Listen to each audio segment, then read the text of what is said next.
Hello beautiful people, అందరికీ తొలి ఏకాదశి శుభాకాంక్షలు అండి. ఈరోజు మనం దేవుడికి ప్రసాదంగా పేలాల పిండి, జొన్న పెళ్ళాలు లేకపోవడం వల్ల దాని ప్లేస్లో పుట్నాలు, కొబ్బరి, ఇలాచి, కొంచెం నువ్వులు వేసి పేలాల పిండి తయారు చేశానండి.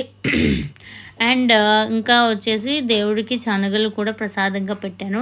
ఈరోజు పూజా విధానం ఎలా చేసుకున్నాను కూడా మీకు వీడియోలో చూపిస్తున్నాను. అండ్ ఈరోజు పాటించవలసిన నియమాలు, ఈరోజు ఉపవాసం ఉంటే చాలా మంచిదండి. 1000 ఏకాదశులు ఉన్నంత పుణ్యం వస్తుంది. కానీ ఏకాదశికి నియమం ఏంటంటే,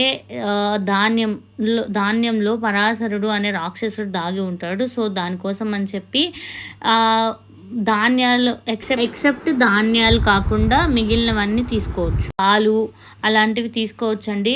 కానీ ఉపవాసం ఉండే వాళ్ళు ఏం చేయాలంటే, ఈరోజు స్టార్ట్ చేసి రేపు ద్వాదశి వరకు ఉండాలండి. ద్వాదశి మార్నింగ్ ఫుడ్ వండుకొని తినవచ్చు, దేవుడికి ప్రసాదం పెట్టుకొని.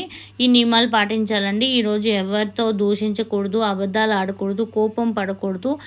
అండ్ వీలైతే సహస్రనామం జపించండి. లేదు అనుకుంటే చిన్న నామం, శ్రీరామ రామ రామేతి రమే రామే మనోరమే సహస్రనామ తత్తుల్యం రామనామ వరానని ఇలా ఈ నామాన్ని కూడా మీకు వీలైనంత వరకు జపించండి.